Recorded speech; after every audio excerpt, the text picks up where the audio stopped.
Hoofstuk 11. Die Evangelie in Samaria. Na die dood van Stefanus het daar teen die gelowiges in Jerusalem so 'n meedoenlose vervolging ontstaan, dat almal oor die streke van Juda en Samaria verstrooi is. Saulus het die gemeente verwoes en in die huise gegaan en manne en vroue uitgesleep en in die gevangenis oorgelewer. Later het hy aangaande sy ywer vir hierdie wrede werk gesê: Ek het gemeen dat ek baie vyandige dinge teen die naam van Jesus, die Nasareër, moes doen. Dit het ek ook in Jerusalem gedoen, en ek het baie van die heiliges in gevangenisse opgesluit, nadat ek van die owerpriesters volmag verkry het.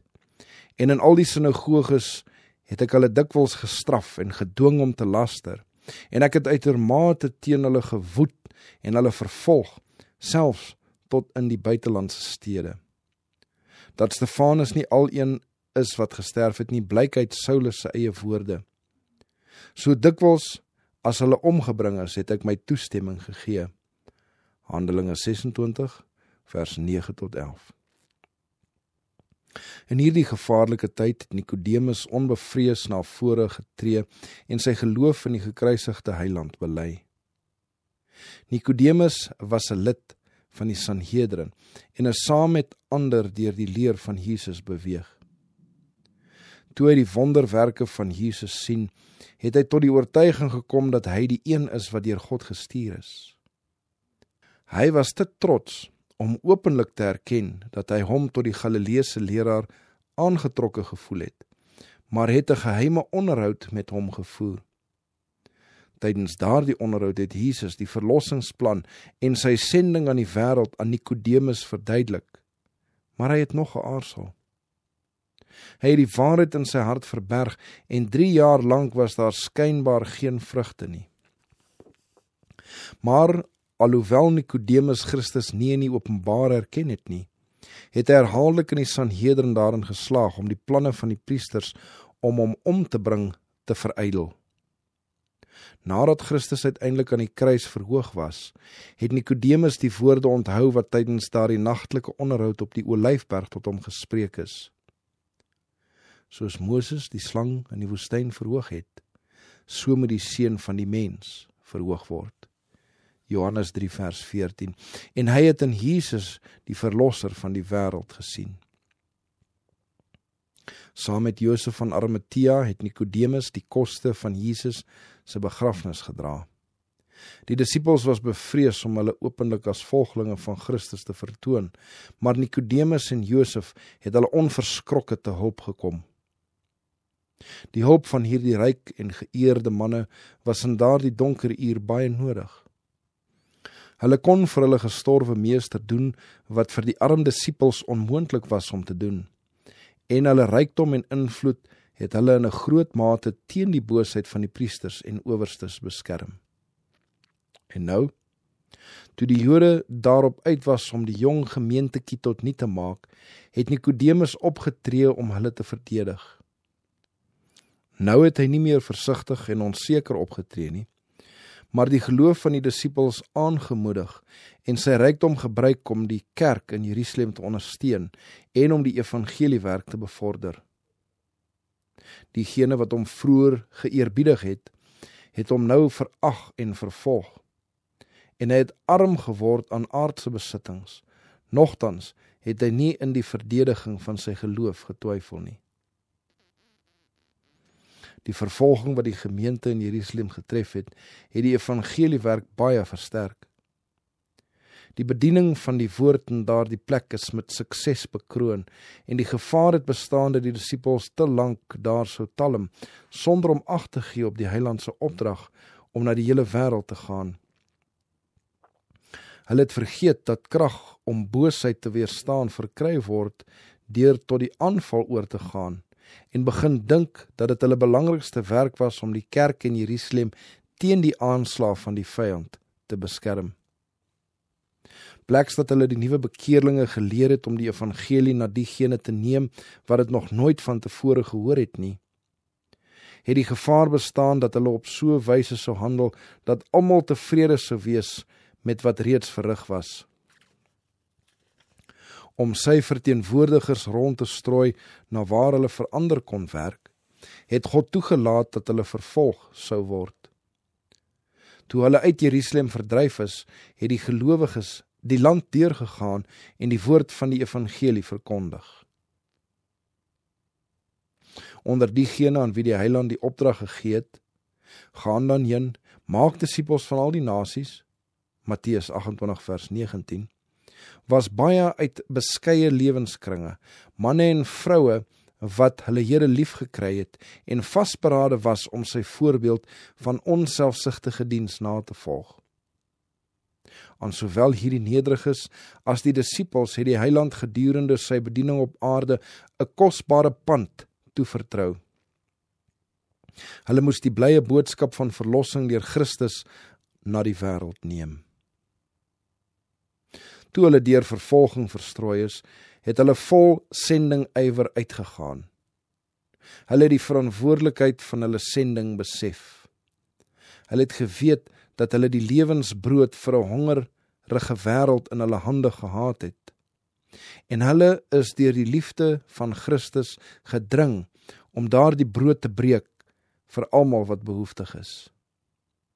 Die Here het deur hulle gewerk. Orals waar hulle gegaan het, is siekes genees en aan die armes die evangelie verkondig. Filippus, een van die 7 diakens, was onder diegene wat uit Jerusalem uitgedryf is. Hy het afgekom in 'n stad van Samaria en Christus aan hulle verkondig. En die skare het eendragtig ag gegee op die woorde van Filippus, toe hulle dit hoor en die tekens sien wat hy doen. Want uit baie van die wat onrein geeste gehad het die geeste uitgegaan. En baie wat lam en krepeel was, het gesond geword. En daar was groot blydskap in daardie stad. Christus se boodskap aan die Samaritaanse vrou, met wie hy by die put gepraat het vrugte gelewer. Nadat sy woorde aangehoor het die vrou na die manne van die stad gegaan en gesê, kom kyk, 'n man wat my alles vertel het, wat ek gedoen het. Is hy nie miskien die Christus nie? Hulle het met haar saamgegaan, Jesus aangehoor en in hom geglo. In hulle gretigheid om meer te hoor, het hulle hom gesoebat om langer te bly. 2 dae lank het hy by hulle gebly, en baie meer het op grond van sy woord geglo. Johannes 4 vers 29 en 41. En toe die disippels uit Jerusalem verdryf is, het sommige van hulle in Samaria 'n veilige oord gevind. Die Samaritane het hierdie boodskappers van die evangelie verwelkom en die Joodse bekeerlinge het 'n kosbare oes versamel onder die wat voorheen hulle bitterste vyande was. Filippus se werk in Samaria is met besondere sukses bekroon en daardeur aangemoedig het hy uit Jerusalem hulp ontbied. Nou het die apostels Christus se woorde beter verstaan. Julle sal my getuies wees in Jerusalem, sowel as in die hele Judea en Samaria en tot aan die uiterste van die aarde. Handelinge 1 vers 8.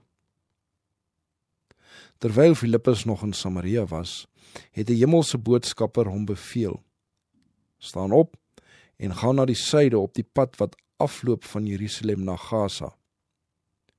Toe het hy opgestaan en gegaan.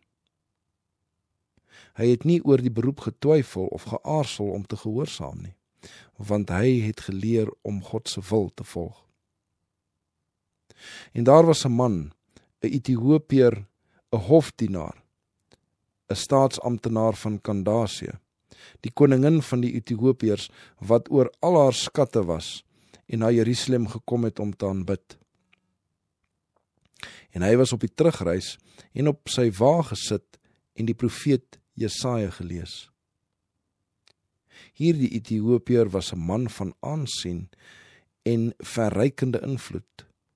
God het gesien dat hy, wanneer hy hom sou bekeer, die lig wat hy ontvang het, aan ander sou gee, en dat hy 'n sterk invloed in gunste van die evangelie sou laat geld.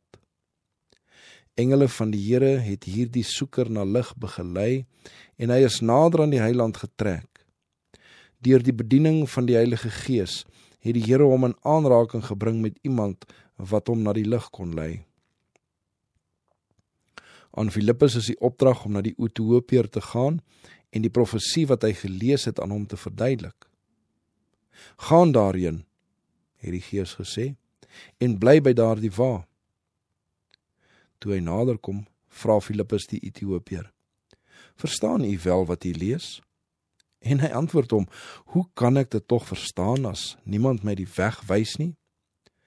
Toe vra hy Filippus om op te klim en by hom te kom sit. Die skrifgedeelte wat hy gelees het, was Jesaja se profesie aangaande Christus. Soos 'n skaap is hy gelei om geslag te word, en soos 'n lam wat stom is voor die een wat hom skeer, so maak hy sy mond nie oop nie. In sy vernedering is sy oordeel weggeneem. En wie sal sy geslag beskrywe? Want sy lewe word van die aarde weggeneem. Van wie sê die profeet dit? Het die hofdienaar gevra. Van homself of van iemand anders? Toe maak Filippus die groot waarhede aangaande die verlossing vir hom oop. Hy het by daardie selfde skrifgedeelte begin en Jesus aan hom verkondig. Die man se hart is aangedaan met belangstelling na mate die skrifte aan hom verduidelik is. En toe die disipel klaar gepraat het, was hy gereed om die lig wat hy ontvang het aan te neem. Hy het sy hoë pos in die wêreld nie as 'n verskoning gebruik om die evangelie te verwerp nie. Terwyl hulle voortreis op die pad, kom hulle by water. En die hofdienaar sê vir hom: Daar is water. Wat verhinder my om gedoop te word? Toe sê Filippus: As u glo met die hele hart, is dit geoorloof. En hy antwoord en sê: Ek glo dat Jesus Christus die Seun van God is. En hy het beveel dat die wa moes stilhou, en hulle het altoe in die water afgeklim, Filippus en die hofdienaar, en hy het hom gedoop. En toe hulle uit die water opklim, het die Gees van die Here Filippus skielik weggevoer, en die hofdienaar het hom nie meer gesien nie, want hy het sy weg met blydskap gereis. Maar Filippus is in Asdod gevind, en hy het die land deurgegaan en die evangelie verkondig in al die stede, totdat hy in Caesarea gekom het. Hierdie Ethiopiër was verteenwoordigend van 'n groot klas, wat deur sendelinge soos Filippus geleer moes word. Manne wat die stem van God sal hoor en sal uitgaan waar hy hulle stuur. Daar is baie wat die skrifte lees, maar hulle ware betekenis nie kan verstaan nie. Rondom die aarde sien manne verlangend na die hemel op. Gebede en navrae en trane gaan van siele op wat na lig, na genade, na die Heilige Gees verlang. Vele staan op die drempel van die koninkryk en wag om binnegehaal te word. 'n Engel het Filippus na die een gelei wat na lig gesoek het en gereed was om die evangelie te ontvang.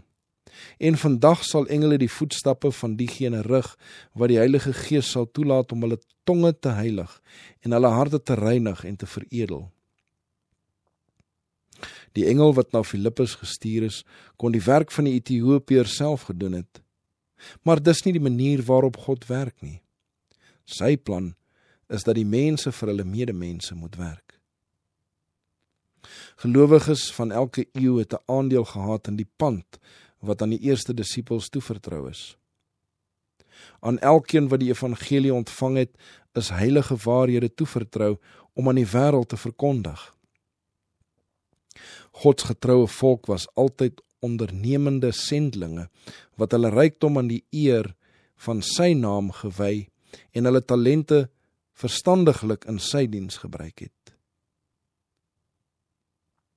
Die onselfsugtige werk van Christene van die verlede behoort vir ons tot voorbeeld en tot besieling te strek. Die lede van Gods kerk moet goeie werke ywerig nastreef, hulle van wêreldse eersug skei en in die voetstappe wandel van hom wat rondgegaan het om goed te doen.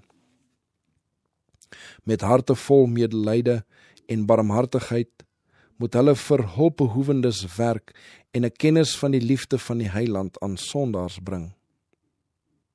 Werk van hierdie aard vereis moeisame inspanning, maar dit gee 'n ryke beloning.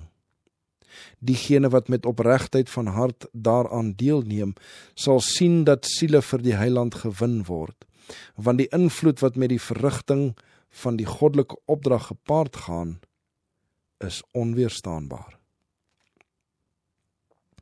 Die verantwoordelikheid om uit te gaan en hierdie opdrag uit te voer, rus nie net op die geordende predikant nie. Elkeen wat Christus ontvang het, word geroep om in die redding van sy medemens te werk. Die Gees en die bruid sê kom, en laat hom wat hoor sê kom. Openbaring 22 vers 17. Die opdrag om hierdie uitnodiging te gee, sluit die hele kerk in. Elkeen wat die uitnodiging gehoor het, moet die boodskap van die berg en dal laat weer klink en sê, kom. Dit is 'n dodelike dwaling om te dink dat sielereddende werke net van die predikante afhang. Die nederige, toegewyde gelowige, op wie die Here van die wingerd 'n las vir siele gelê het, moet aangemoedig word deur die manne op wie die Here groter verantwoordelikhede gelê het. Die leiers in die gemeente van God moet besef dat die Heiland se opdrag aan almal gegee is wat in sy naam glo. God sal talle in sy wingerd uitstuur wat nie deur handeoplegging as predikante afgesonder is nie. Honderde, ja duisende wat die verlossingsboodskap gehoor het, staan nog ledig op die markplein terwyl hulle in een of ander vertakking van die diens bedrywig kon gewees het. Aan hulle sê Christus, wat staan julle hier die hele dag ledig? En dan voeg hy by, gaan julle ook in die wingerd. Matteus 20 vers 6 en 7. Waarom is daar nie veel meer wat hierdie geroep gehoorsaam nie? Is dit omdat hulle dink hulle word vrygespreek omdat hulle nie in die preekstoel staan nie? Laat hulle begryp dat daar buite die preekstoel 'n groot werk te doen is, deur duisende toegewyde lede. God het reeds lank gewag dat die gees van diens van die hele kerk besit moet neem, sodat elkeen volgens sy vermoë vir hom sal werk. Wanneer die lede van God se kerk hulle aangewese werk in die behoeftige velde, tuis en in die buiteland, ter vervulling van die evangelie opdrag doen, sal die hele wêreld spoedig gewaarsku word, en dan sal die Here Jesus met krag en groot heerlikheid na die aarde terugkeer. Hierdie evangelie van die koninkryk sal verkondig word in die hele wêreld, tot 'n getuienis vir al die nasies. En dan sal die einde kom. Matteus 24